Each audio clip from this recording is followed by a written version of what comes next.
அப்படியே அவுட்டர் வந்தாச்சுங்க. கொஞ்சம் மணிகம் போலீஸ் ட்ரைனிங் ஸ்கூல் அங்கேருந்து கிட்டத்தட்ட ஒரு 6 கிலோமீட்டர் வந்துட்டேங்க. என்ன சரிங்களா, ஆரம்பத்துலேருந்து நான் சொல்கிறேனுங்க என்ன நடந்தது ஸ்ரீநகரில். ஏன்னா நீங்கள் தெரிஞ்சுக்கணுமில்ல, வர்றவங்க இனிமேல் தெரிஞ்சுக்கணும். அதனால் வந்து எப்போவுமே ஸ்ரீநகர் வந்ததுன்னா என்னென்ன டேர்ம்ஸ் அண்ட் கண்டிஷன்ஸ் எல்லாம் இருக்குதுன்னு தெரிஞ்சுங்க. ஏதோ படத்தில் டைலாக் சொல்லுவாங்கள்ல, என்னடா பொழுது விடிஞ்சிருச்சே ஒன்றும் நடக்கலையேன்னு பார்த்தேன். ஸ்ரீநகர் வரைக்கும் எந்த பஞ்சாயத்தும் இல்லாமல் எந்த போலீஸும் இல்லாமல் வந்துட்டோம். இங்கே ஸ்ரீநகர் வந்து கரெக்டாக பார்க்கிங்லேருந்து வண்டி எடுக்கிறாங்க. எடுத்த உடனே ஃபஸ்ட்டு போலீஸு. இங்கே வந்து ப்ளூ கலர் ட்ரெஸ்.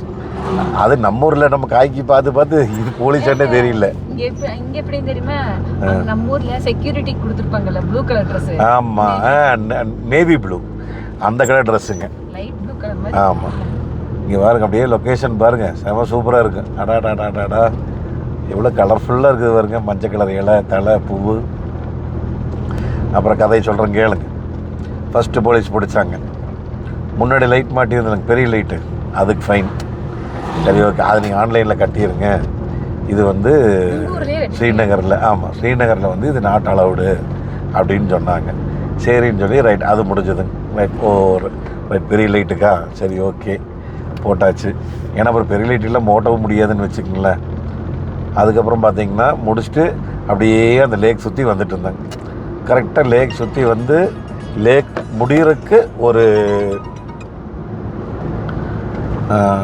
கரெக்டாக ஒரு 2-3 கிலோமீட்டர் முன்னாடி அங்கே ஒருத்தர் பிடிச்சாங்க. அங்கே ஒருத்தர் பிடிச்சி நல்ல வேலை பெரியவர் ஒருத்தர் இருந்தாருங்க, ஒரு கொஞ்சம் வயசானவர்.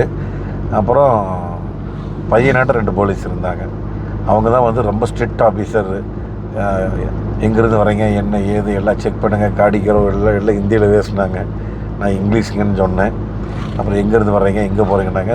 இந்த மாதிரி தமிழ்நாட்டிலேருந்து வர்றேங்க, இந்த மாதிரி லடாக் போயிட்டுருக்குறேன், எல்லா டீட்டெயிலும் சொன்னோம்.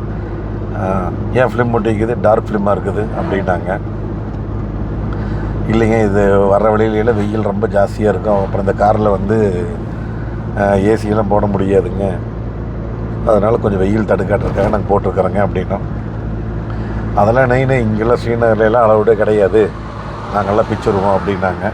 சரிங்க அப்படின்னு. அப்புறம் அந்த பெரியவர் வந்து கூப்பிட்டாரு. அப்புறம் பெரியவர் டீட்டெயிலாக கேட்டார், என்ன விஷயத்துக்காக போகிறீங்க, என்ன போகிறீங்க அப்படின்னு. இல்லைங்க, இந்த மாதிரி ஒரு 25 வருஷ காருங்க, மாருதி காரில் போகணும்னு ஒரு கனவு, நானும் லடாக் ஒரு முறையாக போகிறோம், எங்களுக்கு இங்கே இருக்க ரூல்ஸ் அண்ட் ரெகுலேஷன் தெரியாதுங்க அப்படின்னு. சரி பரவாயில்லைங்க, அவர் ரொம்ப பண்ணி பார்த்துட்டு அப்புறம் வீட்டில் இருந்தாங்களே, வீட்டில் அவங்கள இறங்க சொன்னாங்க. அவங்கள இறங்கினா, ஓ லடிக்கி நோ லேடிஸ் எல்லாம் கீழே இறங்கக்கூடாது, நீங்கள் வந்து கார்லேயே உட்காருங்கன்ட்டாங்க. அந்த சின்ன பையனாட்ட இருக்கிற போலீஸ் வந்து இறங்க சொல்லிட்டாப்புல, யாராக இருந்தாலும் காரை விட்டு கீழே இறங்குங்க அப்படின்னு. அப்புறம் இறங்கினோன்னா கரெக்டாக அந்த பெரியவர் ரொம்ப தன்மையானவர். அவர் வந்து இல்லை லேடிஸ் வந்து கார் விட்டு இறங்கக்கூடாது, நீங்கள் உட்காருங்கன்ட்டாங்க. அப்புறம் இல்லாத சரி பரவாயில்லைங்க நான் நிற்கிறேங்க அப்படின்ட்டாப்லைங்க. அப்புறம் நின்று அப்புறம் சொன்னேங்க இந்த மாதிரி நான் விஷயத்தை சொன்னேன்னே. அப்புறம் பெரியவர் விட்டார். சரி போங்க ரைட், ஒன்றும் பிரச்சனை இல்லை, பார்த்து போங்க அப்படின்ட்டாருங்க. அதுக்கப்புறம் அந்த சின்ன வயசு போலீஸ் 2 பேருமே அவங்களே சரி பரவாயில்ல போங்க அப்படின்ட்டாங்க. அதுக்கப்புறம் அங்கேருந்து எடுத்துகிட்டு வந்து கரெக்டாக லேக் முடியுதுங்க. முடிஞ்ச உடனே செம்ம செக் போஸ்ட் போட்டிருந்தாங்க. ஆக்சுவலி வந்து அங்கெல்லாம் வீடியோ எடுக்கக்கூடாதுங்க, நாட் அலவுடு. அதனால தான் நாங்கள் எடுக்கலை. இங்கே ஃபுல்லாகவே military area, full and full சிஆர்பிஎஃபோடைய கண்ட்ரோலில் இருக்குதுங்க. என்னங்கிறீங்க, 10 அடிக்கு ஒரு போலீஸு, 20 அடிக்கு ஒரு போலீஸு, ஃபுல் போலீஸுங்க. சிஆர்பிஎஃப் போலீஸ் 2 பேருமே இருக்கிறாங்க. அதுக்கப்புறம் கரெக்டாக அங்கே வந்தாங்க. இதுதான் மெயினான மேட்ரு. இந்த இடம் 3வது மாட்டு நம்பர், இந்த இடம் தான் மெயினான மேட்ரு. பேங்க் பாருங்க எவ்வளோ பெரிய போர்டு, லே 395, கார்கில் 169, சோன்மார்க் 50. அதுக்கப்புறம் பார்த்திங்கன்னா 3வது பிடிச்சவங்க வந்து ஒரு 3 பேர் பிடிச்சாங்க. அதில் ஒருத்தர் வந்து இங்கிலீஷ் பேசுவார். சார் இந்த மாதிரி நாங்கள் சொன்னோங்க. போலீஸ் போட்டு கையெடு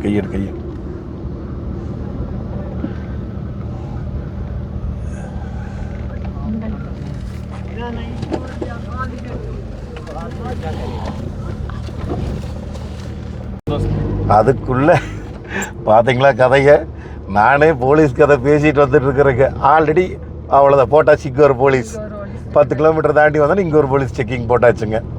சரி இருங்க, முதல்ல அந்த கதை முடிச்சுட்டு அப்புறம் நான் இந்த கதைக்கு வர்றேங்க. கரெக்டாக அந்த 3வது போலீஸ் பிடிச்சாங்க பார்த்தீங்களா? அந்த 3வது போலீஸ் பிடிச்சப்போ வந்துங்க 3 பேர், அதில் ஒருத்தர் இங்கிலீஷ் தெரியும். அவர் ஓரளவுக்கு நல்லா பேசினாருங்க.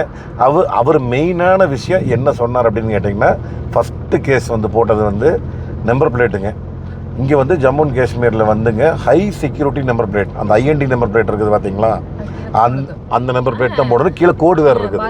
அதான் நம்ம இப்போ கவர்மெண்ட் கொடுக்குறாங்க பாருங்க, அந்த நம்பர் பிளேட்டுங்க. புது வண்டிகள்லாம் அந்த number plate high security number பிளேட்டுங்களாம். அது வந்து அந்த ஸ்டிக்கர் ஒன்று வரும் பாருங்க, அதோட வந்து ஐஎன்டி நம்பர் பிளேட் தான் போடணுமாம்மா. ஆனால் கொஞ்ச நாளைக்கு முன்னாடி ரூல்ஸ் பார்த்தீங்கன்னா அந்த ஐஎன்டிங்கிற லெட்டர் வரக்கூடாதுன்னு சொல்லி எல்லா பக்கம் அழிக்க சொன்னாங்க. எல்லோரும் அழித்து ஸ்டிக்கர் ஒட்டணும். நம்ம ஊரில் எல்லாம் தமிழ்நாட்டில் தனியாக போலீஸே பிடிச்சாங்க. இது என் படியூர் காங்கேயத்தில் எல்லாம் நானே கையோடு வந்து அழிச்சிருக்கிறதையே அந்த மாதிரி வந்து பிடிச்சாங்க. இப்போ இங்கே வந்து ரூல்ஸ் அந்த மாதிரிங்களாமா. கம்பல்சரி வந்து ஐஎன்டி நம்பர் என்னதா, ஆஹா, ஆறு போயிட்டு அதில் தண்ணி இல்லைன்னா பூரா கல் தான் நிறைய இருக்குது. கல் தான் நிறைய இருக்குது, தெரியுதுங்களா? கல் பூரா கல்லுங்க. இங்கே வேறு குறதை. சரி இருங்க, நம்ம அப்படியே அடுத்த கதைக்கு வருவோம். அதுக்கப்புறம் என்னாச்சுன்னு கேட்டிங்கன்னா, first high security number plate சரி ஓகேன்னு ஃபஸ்ட்டு கேஸுங்க. 2வது கேஸ் வந்து ஃபிலிம் ஒட்டிக்கிறீங்க அப்படின்னாங்க. ரைட் ஓகேன்ட்டு. ரைட், ஏன்னா 2மே தவறு தான். ஆனால் நல்ல கதையை கேட்டுங்க. ஃபஸ்ட்டு போலீஸ் வந்து லைட்டை பற்றி மட்டும்தான் கேட்டார். நம்பர் பிளேட்டை பற்றியோ ஃபிலிம்மை பற்றியோ அவர் கேட்கல. ஆனால் 2வது போலீஸு ரைட் எல்லாம் பரவாயில்ல ஓகேன்னு விட்டுட்டாங்க. 3வது போலீஸு லைட்டை பற்றி பேசவே இல்லைங்க. முன்னாடி தான் போய் நின்னாங்க, முன்னாடி தான் பார்த்தாங்க, முன்னாடி தான் பேசினாங்க எல்லாமே. ஆனால் நம்பர் பிளேட்டை மட்டும்தான் பார்த்தாங்களே வழியே, முன்னாடி லைட்டை பற்றி கேட்கவே இல்லைங்க. நம்பர் பிளேட்டுக்கு ஃபைன் போட்டாச்சுங்க. 2000 ரூபா ஃபைனு. 2000 நம்பர் பிளேட்டு 2000 ரூபாய்க்கு உள்ளதாக வரும். அந்த இதோடைய பாக்ஸோடைய 1800 தான் வரும். 2000 ரூபா ஃபைன். சரி பரவாயில்ல போடுங்கன்ட்டு. சன்ஃப்ளேமுக்கு இந்த மாதிரி நாங்கள் அதே மாதிரி தான் காரணம் தரோம். காரணம் வந்து உண்மையான காரணம் அதுதானுங்க. சார் இந்த மாதிரி டெல்லி அதுக்கு முன்னாடி வெயிலுங்க சார், எல்லா ஊர்லேயுமே வெயில், அதை கடந்து வர்றோம். வண்டியில் வந்து மாருதி காருங்க, இது 97 மாடலு, அதனால் ஏசி எல்லாம் இதில் வந்து அவ்வளோ கூலிங் இதெல்லாம் இருக்காதுங்க அப்படின்னு சொல்லி இங்கிலீஷில் சொன்னங்காட்டி அவர் சரி பரவாயில்லைங்கன்ட்டார் ஃபிலிமுக்கு. ஆனால் இதையெல்லாம் பரவாயில்லைங்க, நம்பர் பிளேட்டுக்கு ஃபிலிமுக்கு கேட்டுட்டு எல்லாத்தையும் ஜீர்ணிச்சிக்கலாம், இதெல்லாம் நம்ம மேலே தவறுன்னு. ஆனால் 3வது ஒரு கேஸ் போட்டார் பாருங்க. ஆஹா, உலகத்திலேயே நான் கேள்விப்படாத கேஸ். இப்படி ஒரு ரூல்ஸ் சட்டம் இருக்குதாமா டிஎம்எஃப், தயவு செஞ்சு தெரிஞ்சுக்குங்க. இல்லைன்னா உங்களுக்கு இந்த சட்டம் தெரிஞ்சுதுன்னா ஆமாம் இந்த சட்டம் இருக்குது அப்படின்னு கமெண்ட் பண்ணுங்க. என்ன சட்டம் தெரியுங்களா? செருப்பு போட்டு கார் ஓட்டக்கூடாது, அப்படி ஒரு சட்டம் இருக்குதுங்களாமா. நீங்கள் இன்றைக்கி வரைக்கும் கேள்விப்பட்டுக்கிறீங்களா? செருப்பு போட்டு கார் ஓட்டக்கூடாது, ஷூ போட்டு தான் ஓட்டணும். அப்படி இல்லைன்னா அந்த ஷூ மாதிரியே செருப்பு இருக்குதுங்களா, பின்னாடி லாக் பண்ணுற மாதிரி, அந்த கொஞ்சம் அந்த மொத்த காலையும் மறைச்சிக்கும். அது நம்மளுக்கு கவர் செப்பல் ஃபுல்லாக கவர் பண்ணியிருக்கு நம்ம காலையவே. அது கிட்டத்தட்ட ஷூ மாதிரின்னு வச்சுக்கோங்க.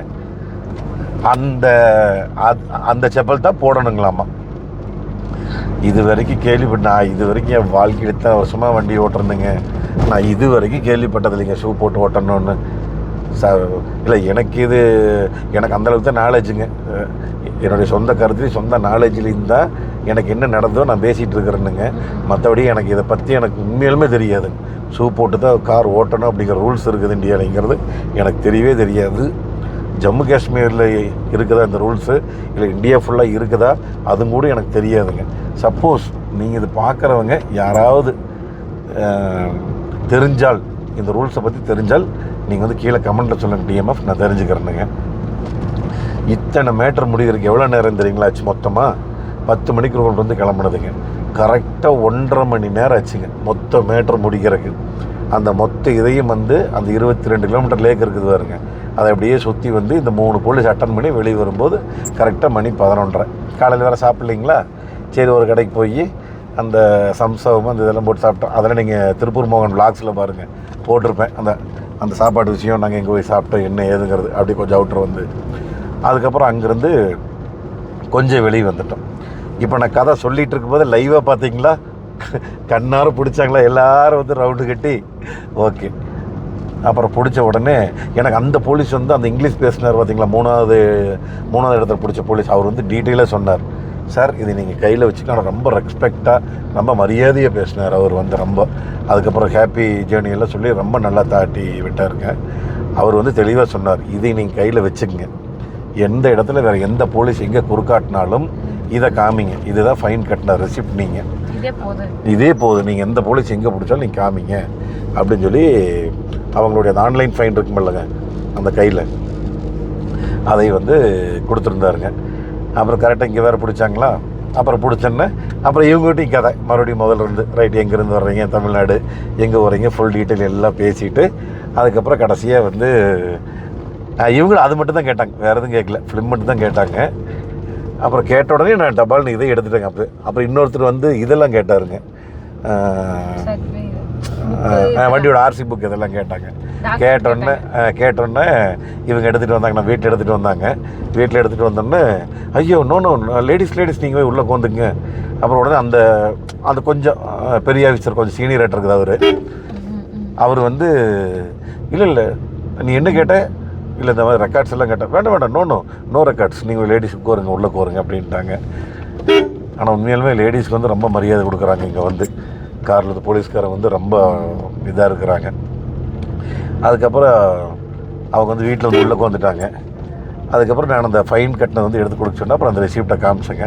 அப்புறம் எல்லோரும் வாங்கி செக் பண்ணி பார்த்தாங்க, 2 பேரும் செக் பண்ணி பார்த்தாங்க. ஆனால் செக் பண்ணி பார்த்துட்டு ஆமாங்க இப்போ தான் ஃபைன் கட்டியிருக்காங்க, இன்றைக்கி டேட்டு டைமு எல்லாமே அதில் ஓட்டிருந்தது. சரி ஓகே ஒன்றும் பிரச்சனை இல்லை, சரி கிளம்புங்க அப்படின்ட்டாங்க. அதுக்கப்புறம் கிளம்பி இப்போ வந்துட்டுருக்குறோம். இது ஏதோ ஒரு மார்க்கெட் மாதிரி ஏரியாவுக்கு வந்திருக்குதுங்க. ஒரு போலீஸ் பிடிச்சது வந்து எவ்வளோ சம்பவம் சொல்லி பாருங்கள். இந்த மாதிரி வந்து நீங்கள் ஏதாவது மாட்டிருக்கிறீங்களா ஸ்ரீநகரில், உங்களுக்கு என்ன நடந்திருக்குதுங்க டிஎம்எஃப் மறக்காமல் கமெண்ட்டில் சொல்லுங்கள். ஸ்ரீநகர் வந்தது, ஏன்னா இது வரைக்கும் கம்பளி வாங்கிக்கலாம், இன்னும் நிறைய கடை இருக்குது. போகும்போது மேடத்துக்கு வேறு கம்பளி வேணுங்களாமா, நேற்று சொட்டர் வாங்கி கொடுத்துட்டேன், இன்னும் கம்பளி வேணுமாம்மா. ஏன்னா ஆல்ரெடி -டிகிரி ஸ்டார்ட் ஆயிடுச்சுங்களா, அதனால் வந்து. ஆனால் நம்ம ஒன்றும் எதுவுமே போடலைங்க, நம்ம ஒன்றும் அப்படியே தான் இருக்கிறோம். ஒன்று நம்ம படி நேற்று நைட்டு கொஞ்சம் நடுக்குன்னு அதை நான் பொய்யலாம் சொல்லப்பா. நான் எதுக்குப்பா சொல்கிறேன், நான் இப்போ கரெக்டாக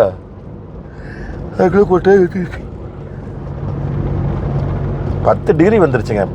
10 டிகிரி நடுக்கலைன்னா அதுக்கப்புறம் நீ போகிறது பூராமே மைனஸு. அதனால் வந்து கண்டிப்பாக இன்னும் கொஞ்சம் தூரம் போய் கோட்டு கீட்டு எல்லாம் போட்டுக்கோன்னு நினைக்கிறேன். பனியா? பனி தான். தெரியுமான்னு தெரியல கேமராவில் எந்த அளவுக்கு தெரியும்னு. கேமராலாம் தெரியாதுமா. நான் இருங்க முடிஞ்சால் உங்களுக்கு ஒரு ஜூம் ஃபோட்டோ ஒன்று எடுத்து நான் உங்களுக்கு காமிக்கணும். சரிங்க டிஎம்எஃப் மறக்காமல் நீங்கள் சொல்லுங்கள், நீங்கள் ஸ்ரீநகரோ காஷ்மீர் இந்த மாதிரிலாம் இடத்துல வந்து இந்த மாதிரி ஏதாவது போலீஸ் கிட்ட மாட்டிருக்கீங்களா, எதுக்கு ஃபைன் கட்டிக்கிறீங்க நீங்கள் மெயினாக சொல்லுங்கள். இந்த ஷூ மேட்ரு வந்து போட்டு வண்டி ஓடுக்கிற மேட்ரு மெயினாக எனக்கு கமெண்ட் பண்ணுங்கள். ஏன்னா ஆல்ரெடி இந்த வீடியோ வந்து எடுத்துருந்து கிட்டத்தட்ட ஒரு இன்னும் சோன்மார்க்கே நான் வரலிங்க, அதுக்குள்ளே வீடியோ வர ஃபுல் லென்த்தாக போயிருக்கோம். அதனால் வந்து நான் உங்களுக்கு அடுத்த வீடியோவில் பார்க்குறேனுங்க. இந்த நம்ம ஸ்ரீநகருடைய அந்த போட்டில் தங்கினது சாப்பிட்டது பிடிச்சது எல்லாமே வந்து உங்களுக்கு திருப்பூர் மோகன் விளாக்ஸில் இருக்குது. மறக்காமல் அதில் போய் நீங்கள் பார்த்துங்க, ரூமெல்லாம் எப்படி இருக்குது என்ன ஏதுன்னு ஃபுல் டீட்டெயில் அதில் காமிச்சிருக்கிறேன். திருப்பூர் மோகன் விளாக்ஸ். நான் என்ன பண்ணுறேன்னாங்கன்னா இந்த வீடியோ இதோடு முடிச்சுக்கிறேன். இன்னும் கொஞ்சம் தூரம் போயிட்டு நான் உங்களுக்கு சோன்மார்க்கிலிருந்து நான் உங்களுக்கு அடுத்த வீடியோ நான் கண்டினியூ பண்ணுறேனுங்க.